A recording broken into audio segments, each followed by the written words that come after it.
मेरे दोस्तों बेलियो ते बजुर्गो साधक भट्टी चैनल की तरफों साधक भट्टी सलाम पेश करता है। मेरे दोस्तों साधक भट्टी चैनल तुहाडे वास्ते नवीं नवीं दास्ताना दिलचस्प कहानियां सूरमियां ते इश्क मुहब्बत दीयां दास्ताना पेश करता रहिंदा है, जिन्हां नूं तुसीं पसंद करदे हो।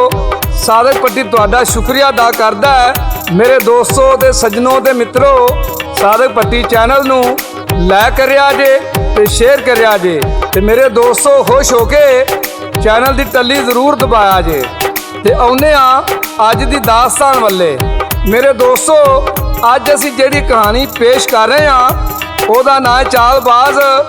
मेरे दोस्तों एक पिंड विच एक जिमींदार रहिंदा सी, ओहदे दो पुत्तर सन। एक बड़ा हुशियार ते चालबाज सी ते दूजा भोला भाला ते मासूम सी। भोला होने की वजह तो ओहदा नाम ही भोला सी। एक दिन जिमींदार मर गया। ओहदियां चार पैलियां सन, दो उच्चे टिब्बे ते दो थल्ले वाले टिब्बे ते। एक मझ ते विहड़े विच एक खजूर दा दरखत सी, जिहदे ते मौसम नाल बड़ियां खजूरां लगदियां सन। ते जिमींदार दे मरण तो बाद की हुंदा है ये तुहानूं साधक भट्टी गा के सुनाणगे ते रिकार्ड करदे ने लाला जी ते दास्तान लिखते ने शाह नज़ीर सुल्तानी।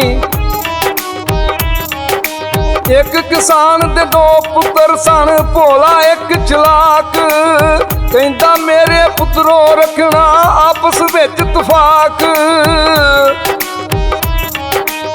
कदी ना लड़ना मेरे पिछों, जे कदी मर जावां बन के रहना एक दूजे दिया पुत्रों दोवे बावां। आपस विच दे नाल शरीका कदी ना फड्डा पायो, मेहनत करियो दोए रल के रज के खूब कमायो। मेरे दोस्तों थोड़ा जा अरसा गुजरिया ते जिमींदार मर गया ते उन्हां दोवां भरावां फैसला किया प्यो की जायदाद वंड लईए ते अद्धो अध कर लईए। चलाक भोले भरा नूं कहण लगा मैं तेरे नाल बेइंसाफी नहीं करनी, हर्षा विचों अद्धा हिस्सा करांगा। वो किवें अद्धा हिस्सा करदा है ते साधक भट्टी पेश करदा। कहंदा हिस्सा अद्धा देवां करना बेइंसाफी, अद्धी खजूर मैं तेनू देवां उत्तों मैनू काफी। उच्चा टिब्बा तेनू देवां मैं लवांगा थल्ला, डर के रहना दोवां पाइयां होना नहीं ओ कल्ला। मझ नूं अद्धो अद्धी करिए लाला अगला हिस्सा, दौलत अद्धी अद्धी करिए भर ला अपना खीसा। वंड सियाने इंज दी कीती कुछ ना पल्ले पाया, भोला सोच के खुश पिया होवे अद्धा हिस्सा आया। उच्चे टिब्बे खूस लगा पानी थल्ले आवे, खुश होवे चलाक पाई पैलियां भरदा जावे।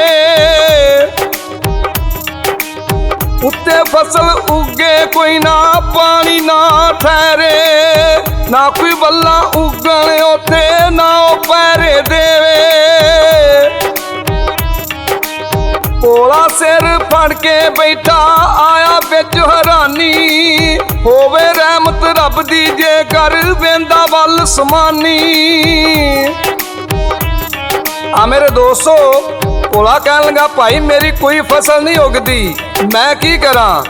चलाक भाई कहन लगा तू सारी उम्र भोले दा भोला ही रहा है, वेले दा वेला रहा है ते मौजा करन दिया है। मैं ते थल्ले वाली पैली लैके फस गया वां, सारी दिहाड़ी कदी गोडी करना कदी बन्ने वढ़ना कदी पानी लाना, सगों तेनू ते मौजा लगियां ने। भोला कहन लगा भाई तेरी गल ते ठीक है। आदे भोला मझ दी सांभ किवें करदा है, शहर की लिखदा।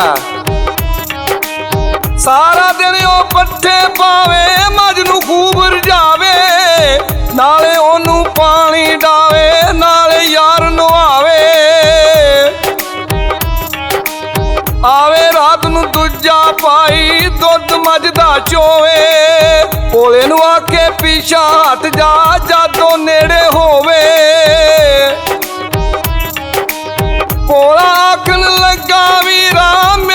ਦੁੱਧ ਨਹੀਂ ਦੇਂਦਾ। ਆ ਤੇ ਚਲਾਕ ਭਰਾ ਨੂੰ ਕੀ ਆਂਦਾ, ਗੋਇਆ ਮੱਝ ਦਾ ਮੈਂ ਪਿਆ ਚੁੱਕਾ, ਅੱਖਾਂ ਨਾਲ ਨਹੀਂ ਵੇਂਦਾ।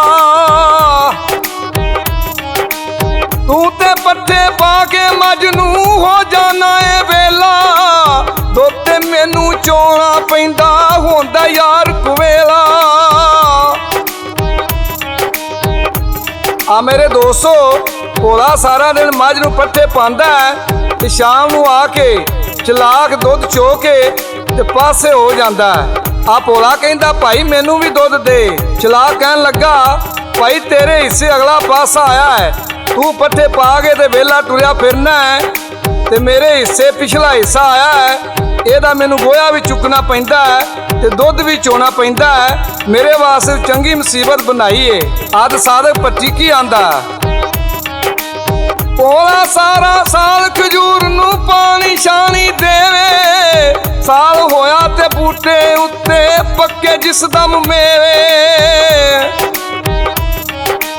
ਬੰਨ ਰੱਸੀ ਚਲਾ ਕੋ ਟਣਿਆ ਲੱਖ ਖਜੂਰਾਂ ਲਿਆਉਂਦਾ, ਭੋਲਾ ਯਾਰੋ ਬੂਟੇ ਨੂੰ ਵਈ ਪਾਣੀ ਰਹਿ ਗਿਆ ਲਾਉਂਦਾ। ਮੰਗੀ ਜਦ ਖਜੂਰ ਭੋਲੇ ਨੇ ਕੀਤਾ ਉਸ ਨਕਾਰ, ਇਹ ਤਾਂ ਮੇਰੇ ਹਿੱਸੇ ਆਈਆਂ ਮੈਂ ਕਿਉਂ ਦੇਵਾਂ ਯਾਰ। ਵੇਲਾ ਗੁਜ਼ਰਿਆ ਭੋਲੇ ਦੀ ਵੀ ਸ਼ਾਦੀ ਯਾਰੋ ਹੋ ਗਈ, ਉਹਦੇ ਵੇੜੇ ਵਿੱਚ ਵੀ ਯਾਰੋ ਖੁਸ਼ੀ ਸਿਆਣ ਖਲੋ ਗਈ। ਬੀਵੀ ਉਹਦੀ ਵੇਖੇ ਕਾਰੇ ਕੀ ਸੀ ਘਰ ਵਿੱਚ ਹੁੰਦਾ, ਬੇਬਸੀ ਦੇ ਨਾਲ ਸੀ ਭੋਲਾ ਉਹਦੇ ਅੱਗੇ ਰੋਂਦਾ। ਮੇਰੇ ਦੋਸਤੋ, ਜਦੋਂ ਭੋਲੇ ਦੀ ਸ਼ਾਦੀ ਹੋ ਗਈ ਤਾਂ ਉਹਨੇ ਆਪਣੇ ਚਲਾਕ ਭਰਾ ਦਾ ਸਾਰਾ ਕਿੱਸਾ ਆਪਣੀ ਬੀਵੀ ਨੂੰ ਸੁਣਾਇਆ ਤੇ ਆਖਿਆ ਮੇਰੇ ਨਾਲ ਮੇਰੇ ਭਾਈ ਨੇ ਇੰਜ ਦੀ ਵੰਡ ਕੀਤੀ ਏ, ਹੁਣ ਫਸਲਾਂ ਵੀ ਉਹ ਕਮਾਉਂਦਾ ਹੈ ਤੇ ਦੁੱਧ ਵੀ ਉਹ ਪੀਂਦਾ ਹੈ ਤੇ ਖਜੂਰਾਂ ਵੀ ਖਾਂਦਾ ਹੈ। ਤੇ ਬੀਵੀ ਕਹਿਣ ਲੱਗੀ ਤੂੰ ਫਿਕਰ ਨਾ ਕਰ, ਹੁਣ ਮੈਂ ਆਪੇ ਸਾਂਭ ਲਵਾਂਗੀ। ਤੇ ਬੀਵੀ ਭੋਲੇ ਦੇ ਨਾਲ ਪੈਲੀਆਂ ਵਿੱਚ ਗਈ ਤੇ ਜਿਹੜਾ ਖਾਲ ਚਲਾਕ ਦੀਆਂ ਪੈਲੀਆਂ ਵੱਲ ਜਾਂਦਾ ਸੀ, ਉਹਨੇ ਭੋਲੇ ਨੂੰ ਆਖਿਆ ਇਹ ਪਾਣੀ ਵੱਢ ਕੇ ਦੂਸਰੇ ਪਾਸੇ ਨੂੰ ਕਰ ਦੇ। ਤੇ ਜਦੋਂ ਚਲਾਕ ਨੂੰ ਪਤਾ ਲੱਗਾ ਤੇ ਕਹਿਣ ਲੱਗਾ ਤੁਸੀਂ ਇਹ ਕੀ ਕਰਨ ਡਏ ਹੋ। ਭਰਜਾਈ ਕਹਿਣ ਲੱਗੀ ਇਹ ਸਾਡੀ ਜ਼ਮੀਨ ਏ, ਅਸੀਂ ਜੋ ਮਰਜ਼ੀ ਕਰੀਏ। ਸ਼ਾਮ ਨੂੰ ਜਦੋਂ ਮੱਝ ਚੋਣ ਲੱਗਾ ਤੇ ਉਹਦੀ ਬੀਵੀ ਨੇ ਮੱਝ ਦੀਆਂ ਲੱਤਾਂ ਤੇ ਡੰਡੇ ਮਾਰਨੇ ਸ਼ੁਰੂ ਕਰ ਦਿੱਤੇ। ਤੇ ਚਲਾਕ ਕਹਿਣ ਲੱਗਾ ਇਹ ਕੀ ਕਰਨੀ ਹੈ ਭਰਜਾਈਏ। ਉਹ ਕਹਿਣ ਲੱਗੀ ਇਹ ਸਾਡਾ ਹਿੱਸਾ ਹੈ, ਅਸੀਂ ਜੋ ਮਰਜ਼ੀ ਕਰੀਏ। ਫਿਰ ਜਦੋਂ ਖਜੂਰ ਤੇ ਚੜ ਕੇ ਉਹ ਖਜੂਰਾਂ ਲਾਣ ਲੱਗਾ ਤੇ ਭਰਜਾਈ ਨੇ ਕੁਹਾੜੀ ਫੜ ਕੇ ਤੇ ਖਜੂਰ ਥੱਲਿਓਂ ਵੱਢਣੀ ਸ਼ੁਰੂ ਕਰ ਦਿੱਤੀ। ਤੇ ਚਲਾਕ ਉੱਤੇ ਚੀਕਾਂ ਮਾਰਨ ਲੱਗ ਪਿਆ, ਭਰਜਾਈਏ ਮੈਂ ਡਿੱਗ ਕੇ ਮਰ ਜਾਗਾ। ਉਹ ਕਹਿਣ ਲੱਗੀ ਥੱਲੇ ਦਾ ਹਿੱਸਾ ਸਾਡਾ ਹੈ, ਅਸੀਂ ਜੋ ਮਰਜ਼ੀ ਕਰੀਏ। ਉਹਨੇ ਕਿਹਾ ਭਰਜਾਈਏ ਇੱਕ ਵਾਰੀ ਮੈਨੂੰ ਮਾਫ ਕਰ ਦੇ, ਮੈਂ ਖਜੂਰ ਵਿੱਚੋਂ ਵੀ ਅੱਧਾ ਹਿੱਸਾ ਦਿਆਂਗਾ ਤੇ ਦੁੱਧ ਵਿੱਚੋਂ ਵੀ ਅੱਧਾ ਹਿੱਸਾ ਦਿਆਂਗਾ, ਫਸਲਾਂ ਵਿੱਚੋਂ ਵੀ ਅੱਧਾ ਹਿੱਸਾ ਦਿਆਂਗਾ। ਮੇਰੇ ਦੋਸਤੋ, ਇਹ ਸੀ ਸਾਡੀ ਅੱਜ ਦੀ ਕਹਾਣੀ। ਤੁਹਾਨੂੰ ਕਿੰਜ ਦੀ ਲੱਗੀ ਸਾਨੂੰ ਜ਼ਰੂਰ ਦੱਸਣਾ। ਇਹਦੇ ਨਾਲ ਹੀ ਸਾਧਕ ਭੱਟੀ ਚੈਨਲ ਵੱਲੋਂ ਸਾਧਕ ਭੱਟੀ ਤੇ ਲਾਲਾ ਜੀ ਤੇ ਸ਼ਹਿਰ ਨਜ਼ੀਰ ਸੁਲਤਾਨੀ ਨੂੰ ਇਜਾਜ਼ਤ ਦਿਓ। ਰੱਬ ਰਾਖਾ, ਰੱਬ ਰਾਖਾ, ਰੱਬ ਰਾਖਾ।